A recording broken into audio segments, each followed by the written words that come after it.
Cast is now starting. All attendees are in listen-only mode. Welcome, ladies and gentlemen, to DelphiCon 2020. This is the last panel of the conference, last chance for you to ask your questions and get together as a Delphi community. Today we'll be talking about using Delphi in the education sphere with Victory, Brandon, David, and Bertie. So for introductions, we'll start with Victory.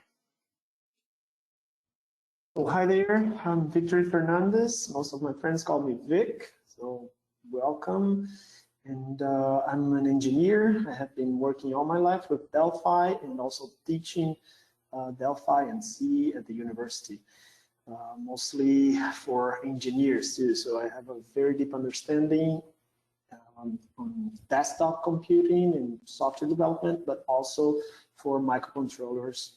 All kinds of microcontrollers, 851, PIC, Arduino, both in assembler and C. So I always like to put together these two words, and here we are, trying to spread the word and bring Delphi into the universities. Great, thank you, Victory. Brandon. I'm Brandon Long. I'm a teacher in South Africa. I started programming as a student when I was at school, and we started with Pascal back in the day.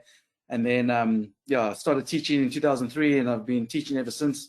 I enjoy it. I've been to New Zealand for a little bit as well. But I really enjoy teaching kids Delphi. Well, we call it Delphi, but Delphi, So we really try to give high school kids, which is like age 16 to 18, we really try to give them the fundamentals so that they get like quite a good head start when they go into universities to be able to pursue a career in programming. So we really like to give them those foundations in school. Yeah. Awesome. David.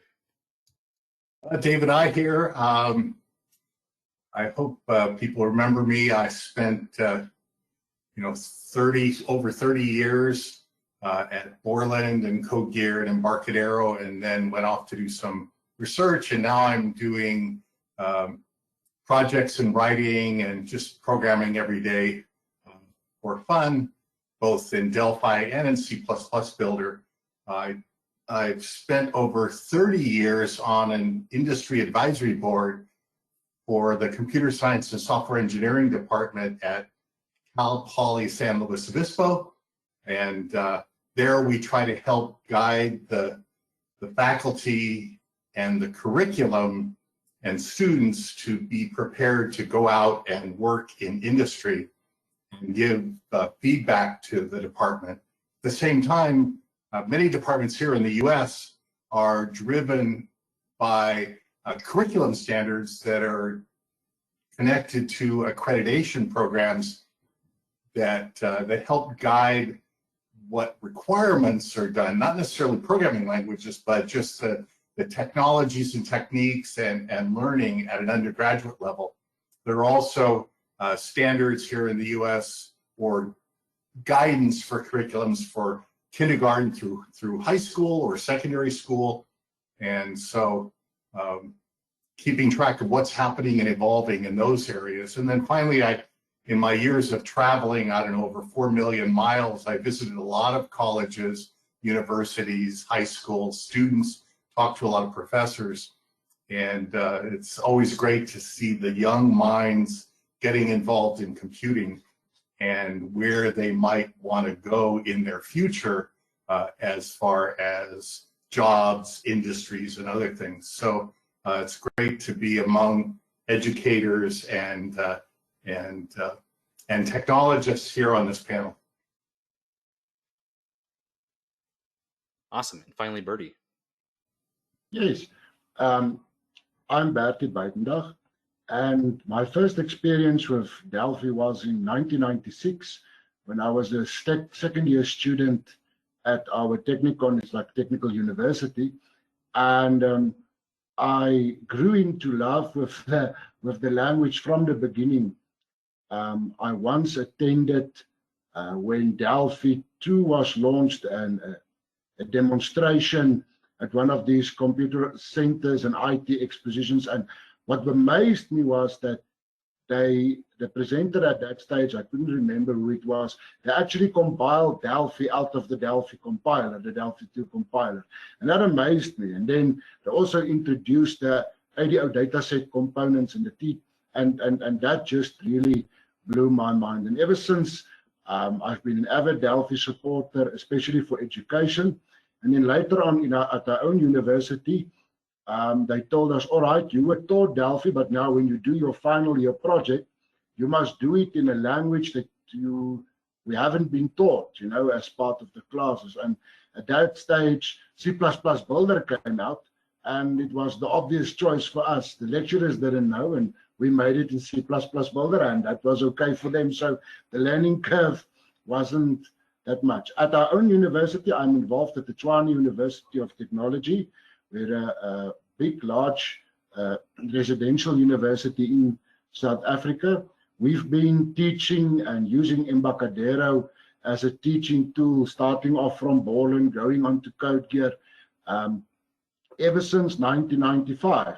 So Delphi or either C++ has been presented at our university up until now. So we are going strong in that regard. We currently use C++ Builder with our students, but that's the platform that we use. My involvement with schools came in 2003 when we did a community workshop with teachers. And in those days in South Africa, the Delphi just became popular, and it was rolled out to some schools, and schools could still decide what they want to do in information technology. And there were some provinces in our country that decided, no, they would like to go to Delphi and try to give Delphi a chance.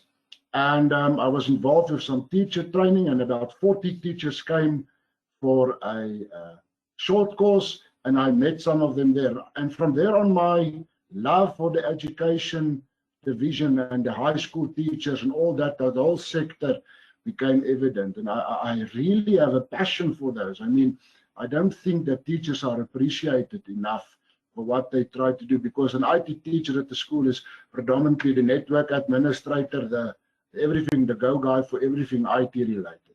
So that often happens. I've been an avid supporter with Delphi, and I've met David a few times, and I've just once, and I met and when Glenn Wiley came over, so that was wonderful. And in 2011, Glenn came to South Africa, and he made a very, very big announcement. That is after I've been to San Francisco, and I went up to Embarcadero's head offices, and I spoke to the people over there saying, oh, can we please have a Delphi educational type of license or agreement? And they didn't really understand the concept at that time. But when Glenn Wiley came, he announced that we could have Delphi 2010 for our secondary schools. And that was a joyful day for me to have a good and solid compiler available, because at that stage, everybody used the cracked version of Delphi 7. There may still be some schools using Delphi 7. So I'm very passionate about the language as a whole, and I think it has a lot of potential for education. That's my involvement. Great, thank you for the introductions. As a reminder for the attendees, this panel is here to answer your questions, so please post them in chat and we'll moderate through them. First question we have is really more of a statement, but it says that the free community version of RAD Studio is not enough to demonstrate full Delphi functionality. So trainers obviously want to demonstrate everything that Delphi can do, but the licenses are expensive. Can any of you talk to ways to overcome this, or maybe use like third parties to get around some of the licensing functionality locks?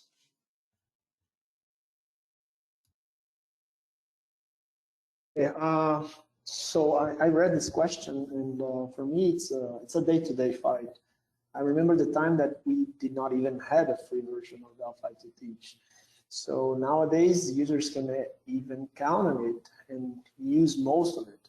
And even for students, we are able to, to train them in all the logics that are involved in most of the disciplines, the basic disciplines in the curriculum, both in computer science, computer engineering, or any other engineering first semester, second semester training. So, of course, it will never be enough, but we're always fighting for more. But for what we have now, yes, we can do a lot of things. A lot can be done.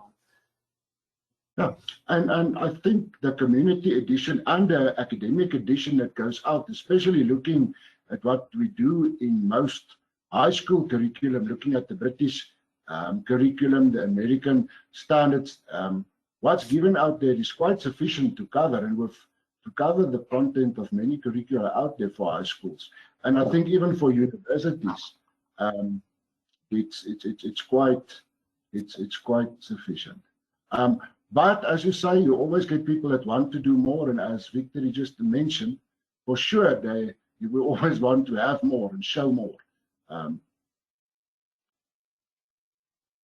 Yeah, I would just chime in to say that, depending on the course in high school or college, there are features in the community edition, the free community edition, that are perfect for teaching the fundamentals of programming, whether that's algorithms, logic, data structures. I know Vic, in his session earlier this week, talked about how he's using Delphi in different types of courses, not necessarily just hardcore computer science or hardcore software engineering, but in electrical engineering and other things. And so with the combination, I think, of the community edition as well as through Get to get some specialized types of components and or libraries and sample projects through GitHub are great ways to combine things. Again, of course, if it's a course in deploying RAD server, which needs something more than what's in the community edition, besides locally or distributed databases or other kinds of things, there's always going to be topics in certain advanced courses where something more will be needed. But I always encourage, and still encourage today, professors, teachers, consultants, trainers, and others to work with the local distributor and or local marketer offices to see what is possible for special offerings for a specific course. This happened with a biomedical and medical device course in Italy a couple of years ago, where they needed a little bit more to be able to connect to all sorts of medical devices. And so there was a special, for the run of that course, set of licenses that would expire as soon as the course was done. So, always encouraged to work with Embarcadero and with local distributors and partners to see what more can be done for the university courses. And again, going back to the early days in South Africa, there was a special deal because the whole country made a decision that Delphi should be used in the, computer classes in lower education, right, Brandon and Bertie? It was not the high big university type courses, but it was get those students early on learning about computer application technologies and development, right? Yeah, definitely. Yeah, in South Africa, we start teaching programming in grade 10, which is basically the age 16. We've done that for numerous of years. So it's basically giving students the fundamentals that they need in programming. So the programming languages that, or the Delphi that we use, the features that are available are more than sufficient.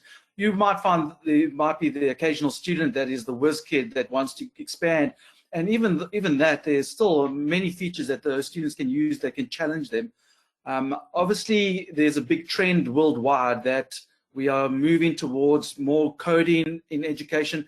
We find many younger students in primary schools that are starting some sort of coding. So where we usually have kids experiencing coding for the first time at age 16, some of them are now starting to get that a lot earlier. So as time goes on, we hopefully will get more features that will be more challenging, but for now it's definitely sufficient enough from what I've experienced. Awesome. I just realized my mind completely jumped off track and you have slides to run through. So let's step through those and then we can continue answering questions from the audience. Bertie, if you'd like to present yours. Yes, I'd like you to scroll on for me. I think we did pass the introductory stage. We We can go to the next slide. And the next slide is just to tell the world out there what we do in South Africa. As Brandon just elaborated for us, we basically start off in grade 10, that is your 15 to 16-year-old kids, and that will progress up until grade 12. And that is the end of their secondary education before they move over into tertiary education at university. And what we basically do is your typical type of problem-solving stuff, your introductory programming constructs and constructs, looking at different types of components and events, and also kindling, the typical constructs like looping, conditional constructs, working a little bit with interaction, and so forth. And then as we go and progress to grade 11 and grade 12, we incorporate database elements, and then in also more object orientation. So at the end of grade 12, our students are exposed to database connectivity. We're using Access as a database just for conformity, and they can connect to a database, run SQL queries, extract data from a data set, and then we also introduce them how to create and instantiate their own user-defined classes. And that's the type of applications we develop, and in a nutshell, what our curriculum entail. And I see that it's quite in line with what they're doing in the UK, and also what they are currently doing, I see in some schools in Brazil. I browsed a little to see what the focus is. So I was quite happy about that. And then, yeah, so that is what we do. And in the next slide, if we can continue to the next slide. When a school or a country wants to go into using Delphi, for example, we must just get something straight. As Brandon said, Delphi is just a tool. It's really just a tool to kindle the learner's enthusiasm and to get him or her to go further into studies at tertiary level. So under all the nerds out there will never ever be consensus about what is the best approach or what is the best programming language to use. That's not our objective. But I think the purpose of the subject should be that the subject should drive the use and the tool should support the purpose. And for that, the language is a means to an end. And Delphi, for me, in that regard, is one of the best tools out there. Not just for major application development like Victory has shown us, but also as an educational tool. And if you want to roll out something like this, you really need some teacher support and buy-in, and you need learner support and buy-in, that they know that why are we learning the following constructs, why is it important for us. In the next slide, why I support Delphi, for me, it's, as I said, it's a great language. The syntax is student-friendly. Our learners and students get to create applications in the operating system environment that they're used to. When Victory had his talk, he showed why would you go and show technologies that's 40, 50 years old, a console-based screen, when you can simulate certain things for a student, for instance, a mathematical equation where they can see it. Because our focus in South Africa is information technology and not pure computer science, we also have a big focus on database connectivity. And we all know that Delphi, it's irrefutable, is the best programming language to connect to any database just like that. And that's why I really support it. And it's easy because it hides the inner complexities of connecting to a database. So for teachers, they can show how the connection take place. The students have the data in front of them, and they could perform that as part of the problem-solving operations. And very important also, easy visualization. For high school learners, I think visualization is an important thing for any type of person learning programming. And one of the things that really iterates or really illustrates the use of, for example, a conditional and an iterational construct is the while not end of file principle when we iterate through a data set. If you have a DB grid on it and that database pointer moves, or the record pointer moves up and iterates through, the learner can see it and it's visual for him or her. And that really encapsulates the idea. And we spoke about it a little bit. It gives, if we do a certain curriculum in Delphi, there is the opportunity for the students that wants to go beyond the curriculum to go further beyond the curriculum and stimulate themselves. And I think that was my last slide from my side. Yes, there was a question on what textbooks and stuff do we use in South Africa. There is some links to textbooks. Brandon also has a site there. And I saw some links that David had in a document today about the British schools and a British textbook that is available for AS and A level computer science. So those links will surely help people to obtain the textbooks, the kind of ones we use in South Africa. And I think that's the end of my slides. I'll just chime in real quick, Brandon, just for a moment, because Rudy just mentioned it. I put into the chat a couple of URLs pointing to Kevin Bond, who is listening in, and posted a sort of comment question in the question log about, in the earlier days before the community edition, it was hard to convince teachers in the UK as part of a high school program or secondary education program. But then once the community edition came out, it allowed the schools to install it and use it. And also the students could use that edition at home. And in the UK, schools really have a choice of, I think it's 5 different languages. They can choose, C#, Java, Delphi, Python. He was mentioning that Python has taken has moved up quite a bit. VB.net was the other one that they could choose. There was choice of 5 different languages by teachers in the classes. So I wanted to make sure that I put those links in the chat window for everybody as well. And Kevin, thanks for sitting in on this session today as well. Keep up the great work that you're doing and the books that you're working on in the UK. Yeah. I totally should have invited Kevin to be on the panel. My mistake, sorry. We'll do another one with you, Kevin. Brandon. Yes. Yeah, if you go to my slide, just regarding, it's just basically a quote. But we took the curriculum. We basically made the curriculum and looked at what is it that we want to accomplish. So we don't teach Delphi, we teach programming and problem solving. So when people say, why you teach it? We don't teach Delphi, we teach programming and problem solving. And Delphi is the tool that helps us do that. So we had like when the panels did this checklist of what is it that we want to accomplish in our curriculum, they took a whole bunch of programming languages, and Delphi was the one that met the majority of the criteria.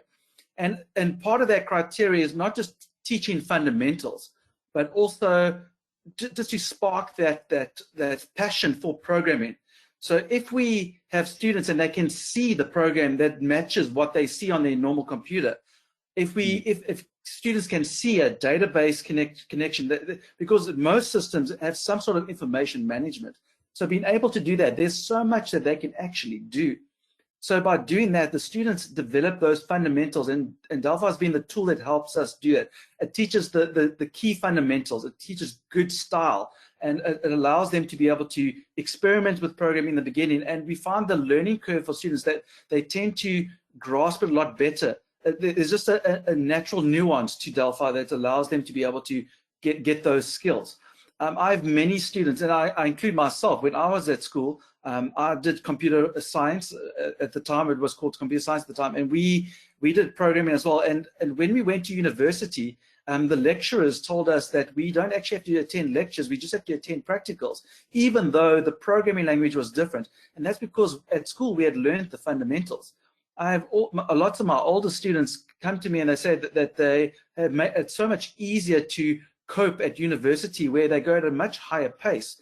And sometimes a student just needs that little bit of extra experience, which they get from school, which helps them get that foundation, which they can cope a lot better at university. And they don't necessarily learn Delphi at university, but they've got those fundamentals. They know how looping works. They know how selection statements work, and that's the crux. If you've got those fundamentals, you can use that in any of the programming languages. And we don't want to teach necessarily programmers that only know one language. They must be able to migrate to all the different languages as long as they've got those basic fundamentals. Yeah. Yes, I totally agree, and even that's what I tried to show at my speech earlier 2 days ago, because actually they get to the university so young, and then we throw at them, I don't know what, Dev C++, console screens, and then we want to teach the basics. So why don't we teach the basics, showing them how to do a loop and implement something for their iPhone, for the Android, and do something that they can see and actually feel the vibe.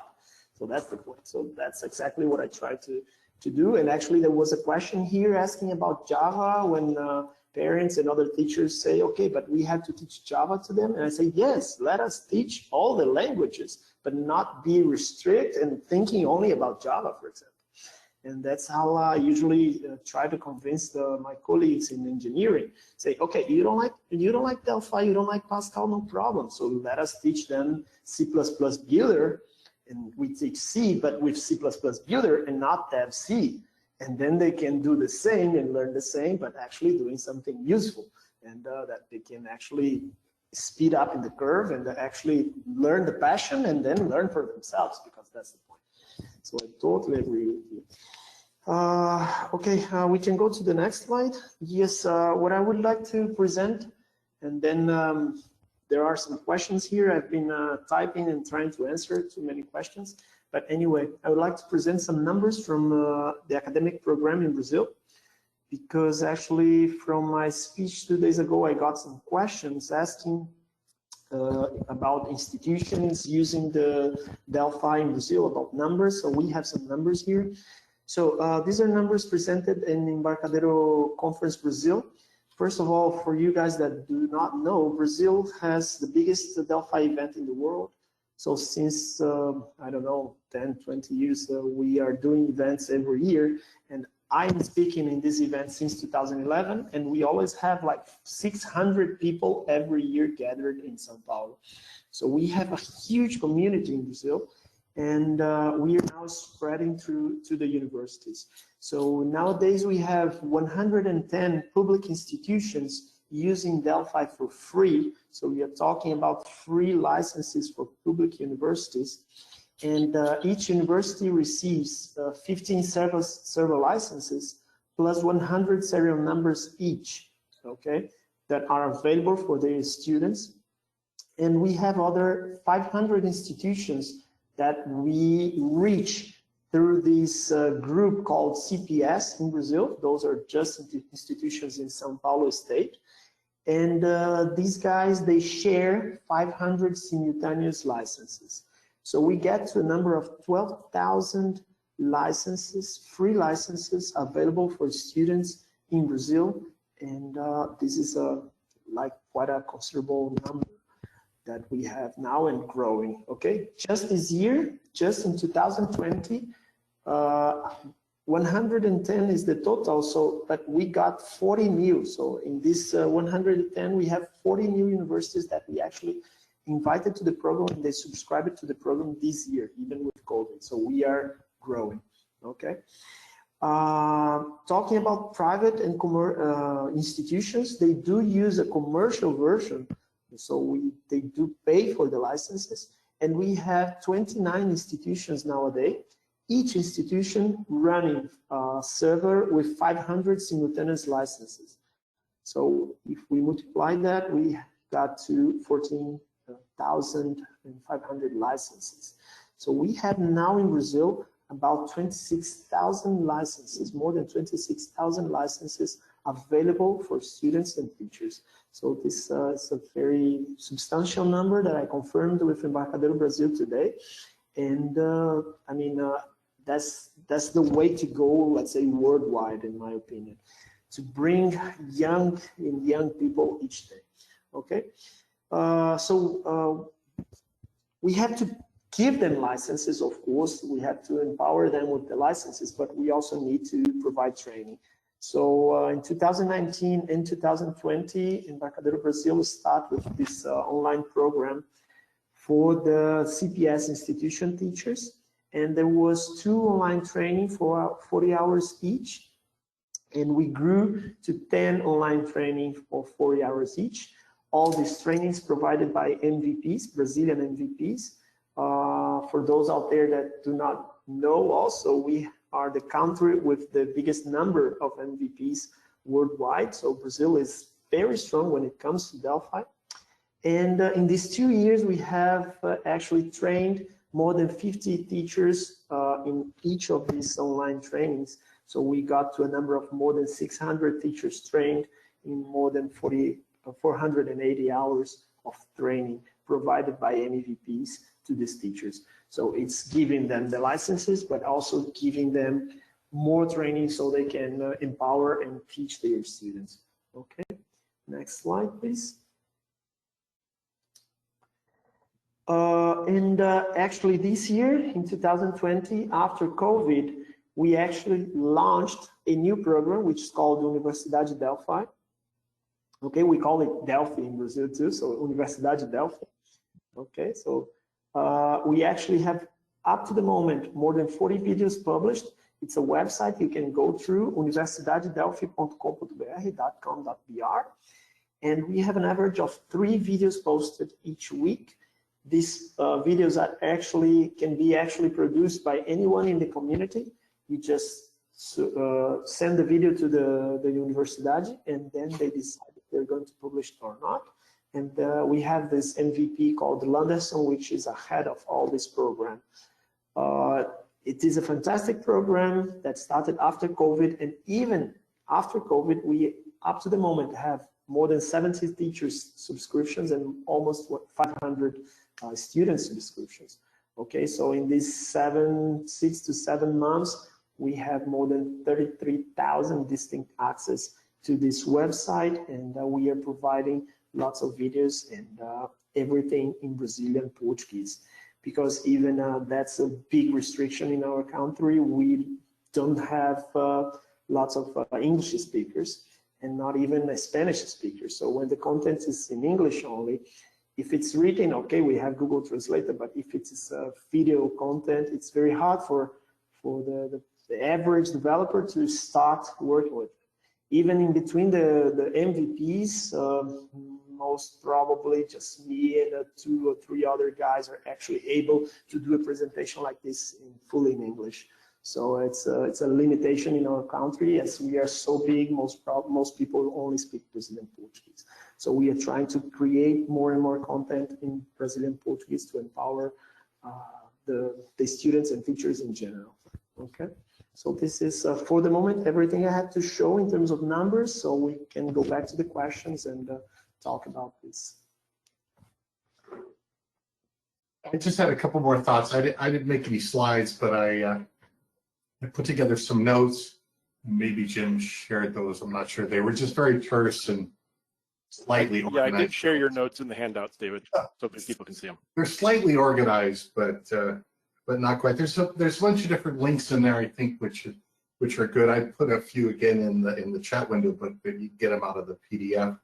One of the things that I did, it was a long time ago, is that I took the feature matrix and tried to map Delphi features to different courses to see how not only the features of the IDE and the runtime library, but of the language itself, because there's always this conversation about, well, how do you fit Delphi into a curriculum, and where should you use? And again, Vic did a great job in his session earlier in DelphiCon 2020. So if you didn't sit on that one, you can get the replay and see how he matched capabilities to different types of courses across a wider range than just computer science or computer application technology.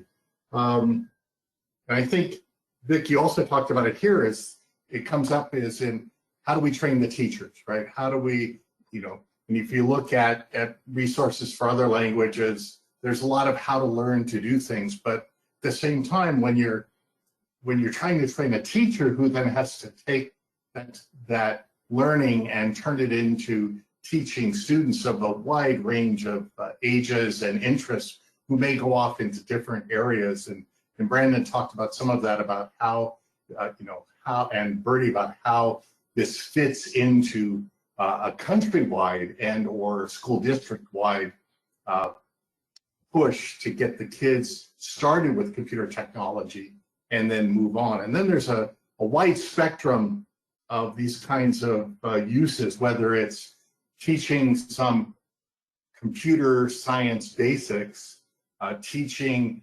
IT, because even IT people, network people, and so on, need to learn some automation, whether they're using, a traditional programming language or they're using some kind of scripting language or shell language or whatever it might be.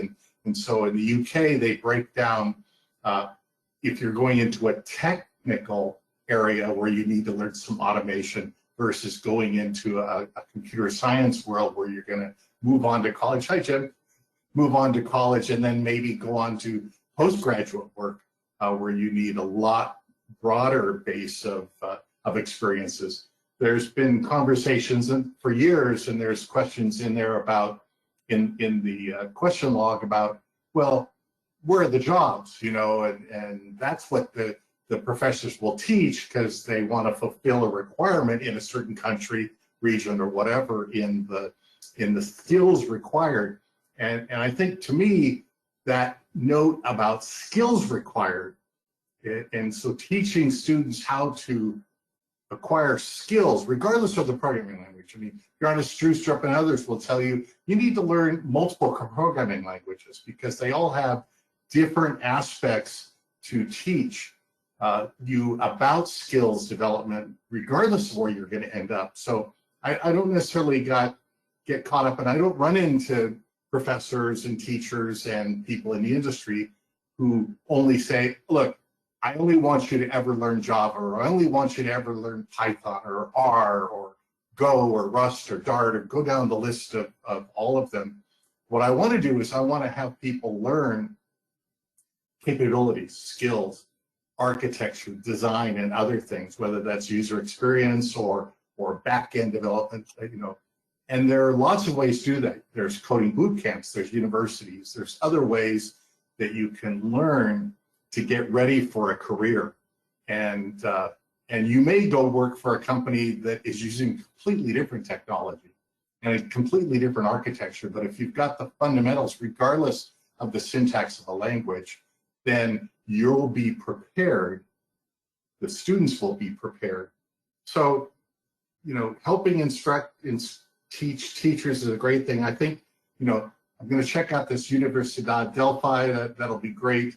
There's learndelphi.org, and maybe there can be a section, Jim, of learndelphi.org where instructional type materials, which are oftentimes similar but yet different, as well as in the academy, by putting not only the information about the course, but some worked examples as well as some projects for the students, and then a self-check or a more formal quiz or test at the end of each module to make sure that the student has learned enough to move on to the next topic or next level. And so there's some subtle differences, and maybe again, Learn Delphi and as well as Universidad Delphi can be examples of what that flow might be.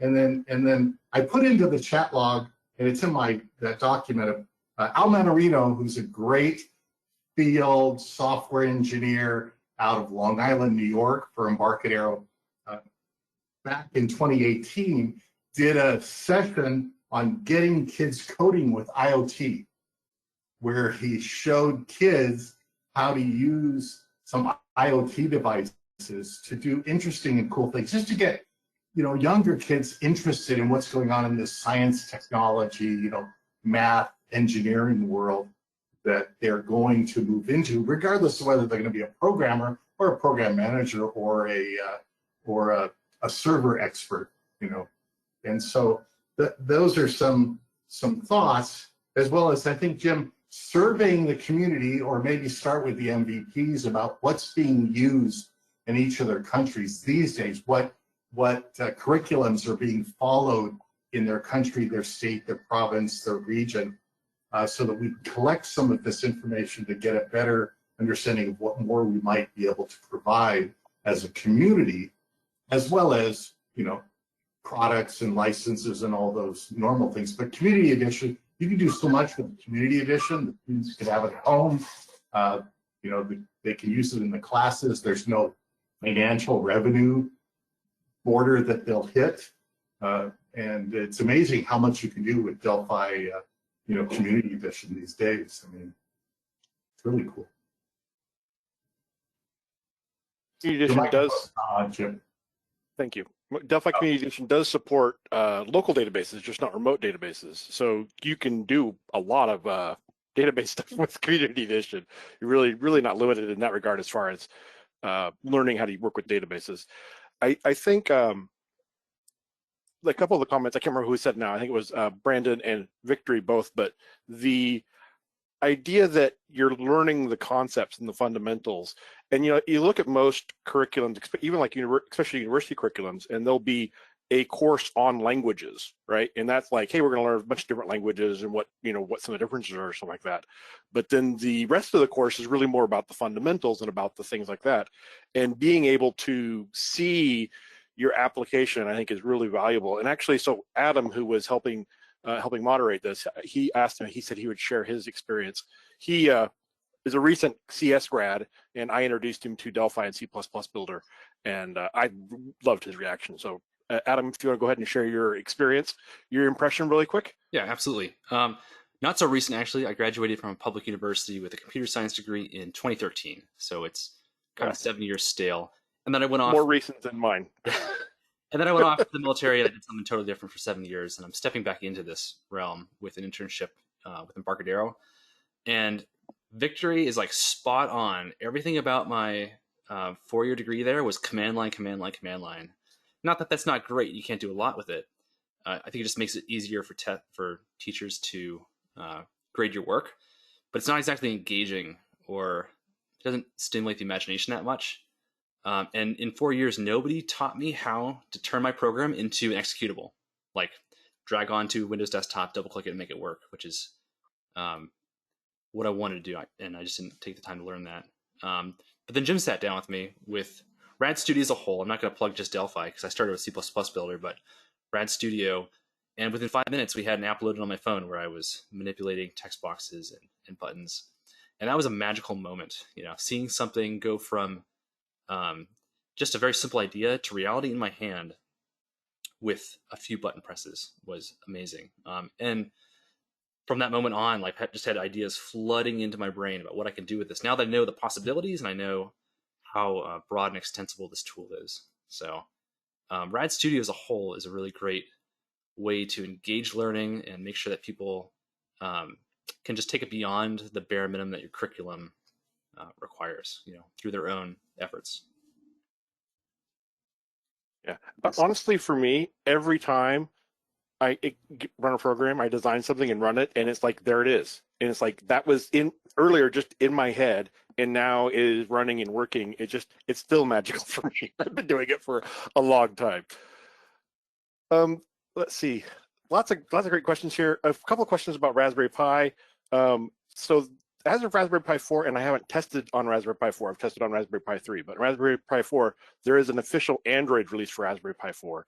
And so you can deploy to Android on Raspberry Pi easily. So that could be something to look at. I would love to see ARM Linux support built into Delphi though, but that's not available yet. And then there was a really funny story about Raspberry Pi. Another thing is that you can run intraweb even with the browser. I used to use it. I had like TVs showing real-time graphics from productions in our factories, and we wanted something very light to be running on the TV just to generate the information. And we used to do intraweb applications and run the browser. Oh wow. Okay, that makes sense.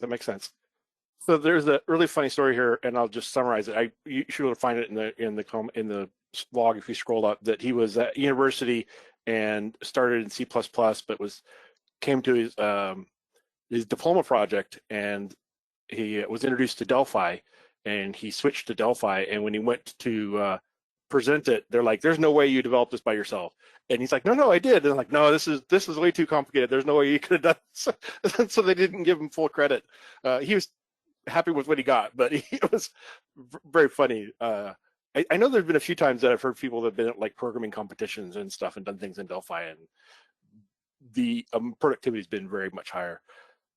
And actually, I have a few friends that I've talked to that were in school and took like a single computer science class. They were studying something else, and they took a single computer science class. And when it came to that final project they had to do for the class, they were like, this is kind of frustrating. I'm not getting very far. And so I said, well, why don't you use Delphi? And so they did.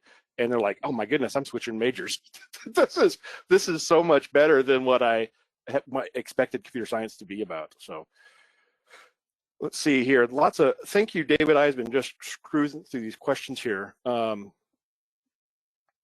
everybody should about your low-level programming, and I pointed the person back to Vic's talk earlier in DelphiCon, where he talked about getting down at gate levels and other things where you want to go very low level.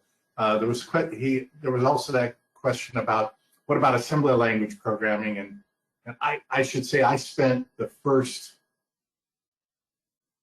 9 years of my life out of college doing nothing but real-time assembly language programming on mini and microcomputers. But these days, it seems the norm is more to do inline assembler. Most programming tools either will allow you to include assembler modules and or just do inline assembler, so you get the benefits of Delphi wrapper or C wrapper or C++ wrappers around functions and methods and things, but you can always drop down when you need to for speed or other things. Also, there's this role of GPU computing where you want to go at the GPU with CUDA and other mechanisms, and there's lots of add-on libraries to help you to do GPU computing, high-speed vector processing, for example. I don't know of anybody who's just doing straight assembler anymore, except on really older systems. But assembler is always a good thing. Usually comes early on in a college level computer science course that talks about machine organization, machine architecture, and that's where students might get introduced to register level and memory and other parts of the CPU and GPU. But inline assembler is just there in not in all, but in most programming language compilers these days.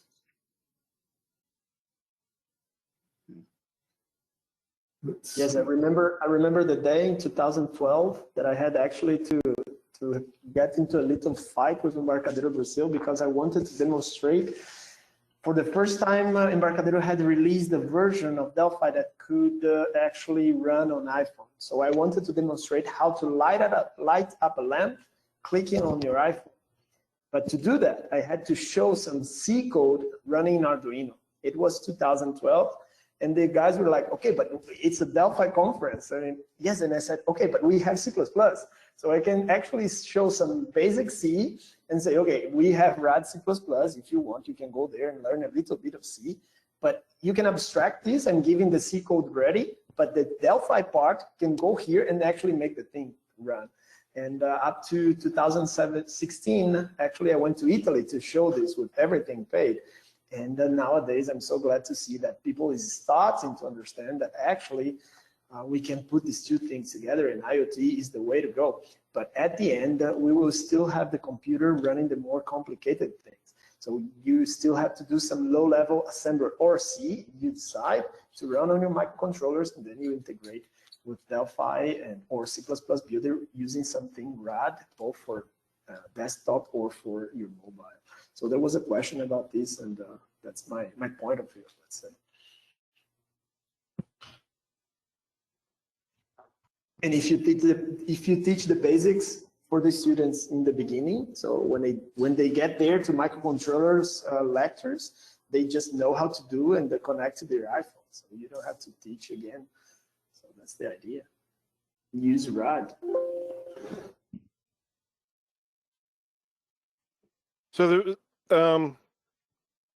there are lots of suggestions about things we can do to better outreach, as Embarcadero can do. That certainly things we're trying to do more of. If you are interested, if maybe you have some contacts at universities or something like that and would like some help or to help in that regard, let me know. I'm always happy to work with you on that. It just is a lot of effort in, as I'm sure everyone here can attest to, sometimes it takes a lot of time to talk to people and get a hold of the right people, the right decision makers to help with that adoption. But we are very interested in that and love to help with that more. And Brandon and Brittany, did you see this one from Keith at 11:43 in the Q&A? As talking about South African IT competing with traditional subjects and maybe using IoT as a hook into some of those other kinds of worlds like science, biology, and so on. I'm not sure if you see that one. It's 11:43 by Keith. Yeah. And I think Victor did give some kind of an answer to it, because in his slides and in his previous talk, he did show some applications where they actually use Delphi to create, for instance, a monitor that monitors people with tremors. There is definitely a possibility to do that. The idea here is just to, and I think Keith, the question that he is trying to ask is, how can we integrate Delphi into other subjects such as science and biology? And the examples that Victor has shown in his initial talk of university, I mean, is quite interesting, because in the slides that he has, he also shared some video clips of small applications that's linked to engineering and things like that. So the idea here of Keith is about integration, and that could easily be done and facilitated, for example, with examples and things like that. Yeah.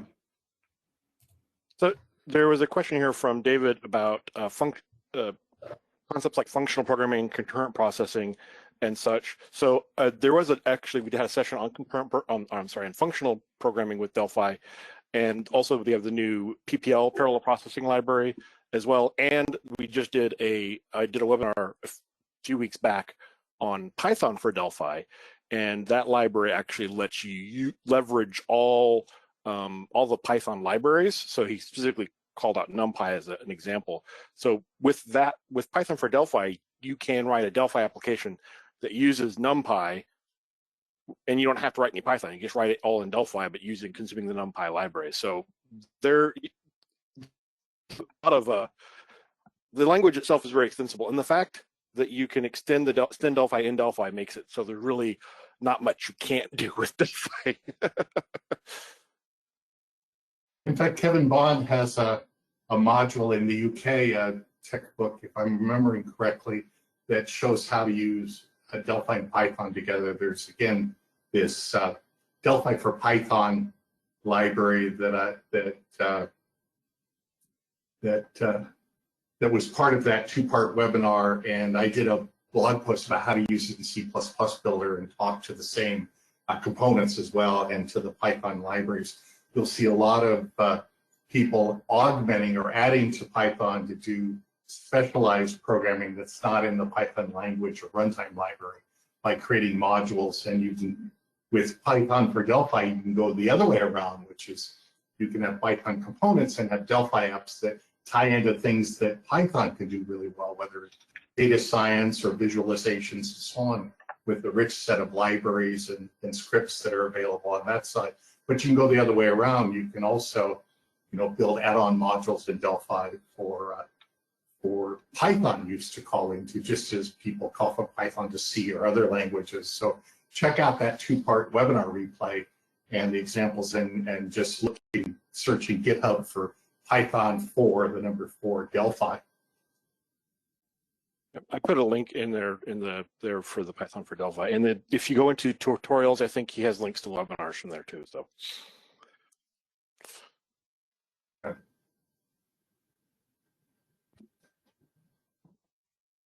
And so here's a comment that says, Pascal is the best language for learning programming. It's verbose, clear syntax, easy to understand code that's already written. That's the most important thing is for students to understand the code doesn't matter what language they use. Learning Delphi, in my opinion, should be the default for any university. It would be easier for students to concentrate on understanding algorithms. And I think that was kind of, because Brandon said that they went through and looked at all the languages, right, and said these are our requirements. And Delphi is like, oh, it does that. That's probably a big part of it, right? It's the readability of it. Yeah.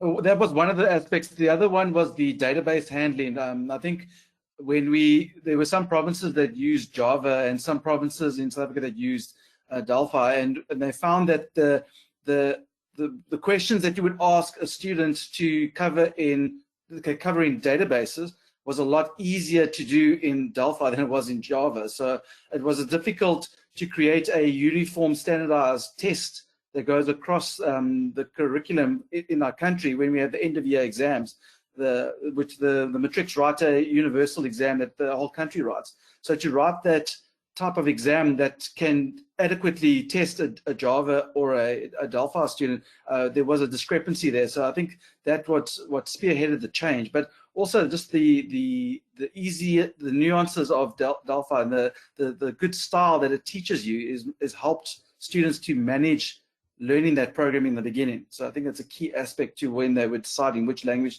to focus on. Yeah, and that's something I talk to a lot of people about in general about Delphi, is just the readability and the fact that you spend more time maintaining your code. Coding is really more about reading code than it is about writing code. Yeah. Oh my goodness, I can't believe we're almost out of time. Well, this has been really a fascinating session here. Let's go around and give everybody a chance. So it looks like David and some of the rest of you have been answering questions as we go. That's fantastic. I'm going to give everybody a chance to have some closing remarks before we wrap up. Bertie, anything you would like to add before we wrap up here? Yes, just what me and you talked about earlier. I think there is definitely some potential now to create for high schools more app-based types of tutorials where we create apps for the mobile phone, and that will really start to kindle the enthusiasm again. And seeing David, I think the opportunity now is ripe to have a quick start. You know, like we had the quick start manuals in Delphi many months ago, quick start for app development. 5 small applications driving the students step by step to create something that immediately will catch their attention. And I think one other thing that's nice that's already been started is maybe a repository or something where we could hook up with teachers all over the world, you know, knowing about that's using Delphi. And I think that such kind of a platform will be beneficial to everybody. For me, I will always be a Delphi supporter. And in the document, again, that David has uploaded, in our ministry has decided in 2015 that in South Africa we all move over to Delphi. Now that decision is up for review next year, 2021. And for me personally, I'll be on this. I know what I'm going to support to continue for the next 5 years. So I'm quite positive. And it's just good to see what Victory is doing and what's happening in Brazil. Even in Russia, it's quite encouraging. And I think we've got a great future. Now, just to say, we're kindling kids. If we're working with kids, we want them to go and study further. And I think that is the predominant focus that we have on high school level, is to have them go out there, become part of the larger problem-solving community out there. Yeah, fantastic. I just shared a link also to Brandon, his YouTube channel, Mr. Long IT and Cat, that has, gosh, you probably have a few hundred videos on here that are just little short lessons in using Delphi and stuff. So highly recommended there. Brandon, any comments before we close up here? I think one aspect that people often forget about, we spoke about when you're designing the console, why I prefer having a graphical user interface, be able to design that for kids, is that there's an element to children where they want to be creative. And we have the mathematical code aspect and the logic that runs in the background, but there's still an outlet for students to be able to be creative in the design of how the program looks. And I think we mustn't negate that. There are very creative students, and seeing that visual part is also a part of encouraging them to see and create programs that are visually pretty. Just being able to make something that looks nice and creating that, you can't get that from the console necessarily. So that just helps kindle, like really get that that spark for students when they want to be creative. So let's not negate the creativity part, and that's why it's important to use tools like Delphi. That's a really good point. That is a really, really good point. Victory. Yes, talking about creative and students in the early years of the university, when they arrived with age 16, 17. I entered at the university, I had 17 years old to study electrical engineering. So as a teacher, I actually, the last year when I was teaching 5 years ago, I actually had this first semester where the students were receiving a remote controlled car. And actually the final work for the semester was to remove the remote control and actually do a program to control it.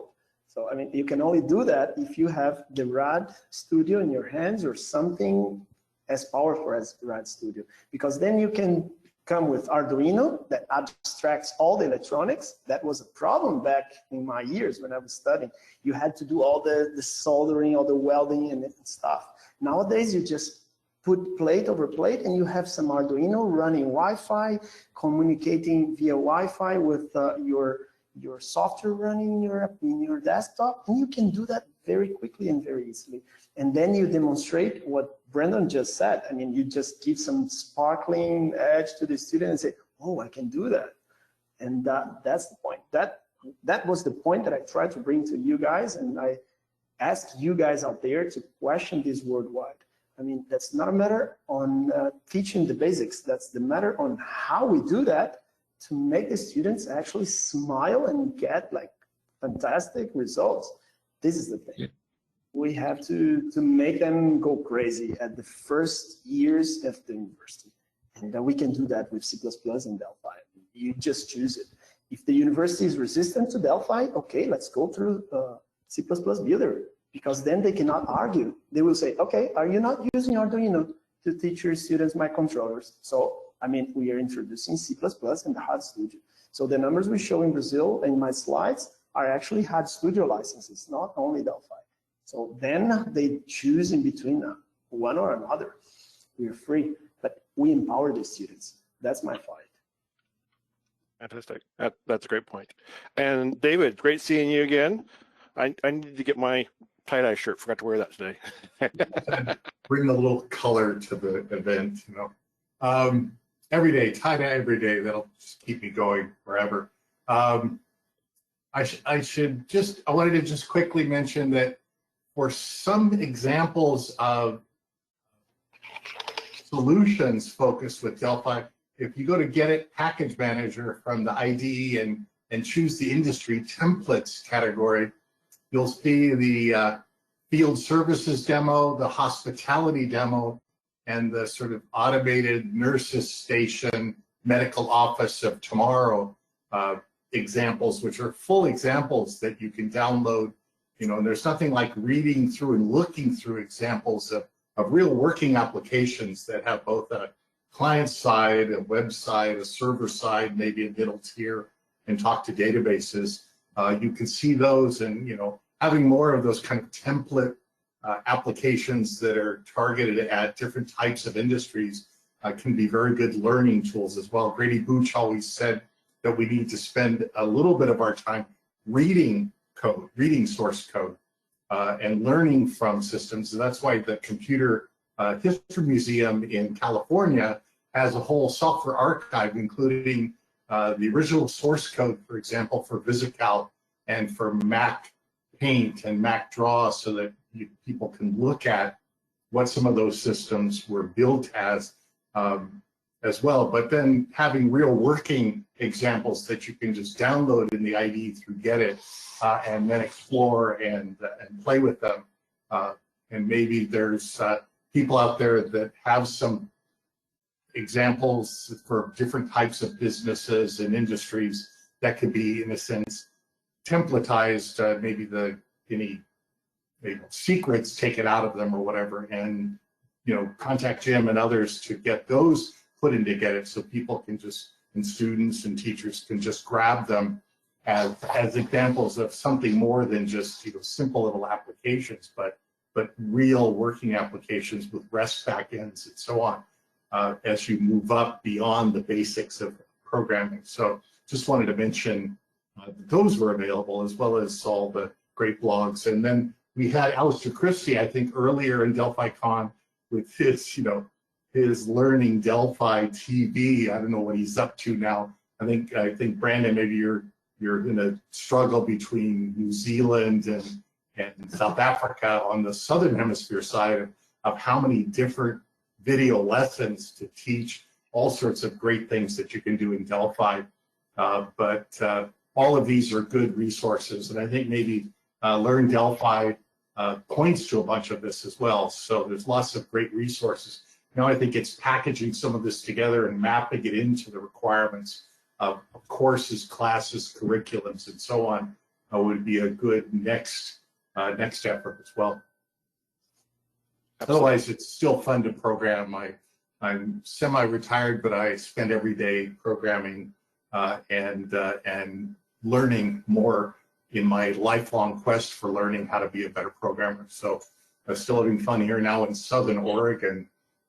The sun is out today for a change. Yeah. Whoa. So I call it sun breaks up here. You get sun breaks in between the rain. So yeah, I lived in Seattle for a while, and that the weather report would be chance of sun today. So I just saw Landerson's on from Brazil. He does a lot of great work down there in Brazil on education. So thank you, Landerson, for your efforts there. And I shared the link to Mr. Long's IT channel, and I looked it up. He has 231 videos on there, over 700,000 video views. So that is a lot of Delphi education. Thank you for that, Brandon. Brandon, that's awesome. And then, as David mentioned, Alistair Christie's LearnDelphi.tv is available on YouTube as well. He has 214 YouTube videos, and then he probably has another 100 videos that are available for pay as well on his website that you can download. Maybe not 100, but quite a few that you can download from there. So those are two great resources, and most of them are pointed to from LearnDelphi.org, and we're always looking to improve on there as well. So thank you so much to our panelists and for everybody else for being part of this session. This was fantastic. A few people commented that they loved that they kicked off ended this DelphiCon with this great conversation about making the future better, and I think that is fantastic. So thank you, everybody. Thanks. And definitely we'll be looking to have more conversations with you all and anybody else that would like to talk about how we can make education better and what we can do to collaborate. I'm always happy to help collaborate with that and work together on those sorts of things. So thank you. And thanks for being part of DelphiCon. Bye. Bye, everybody.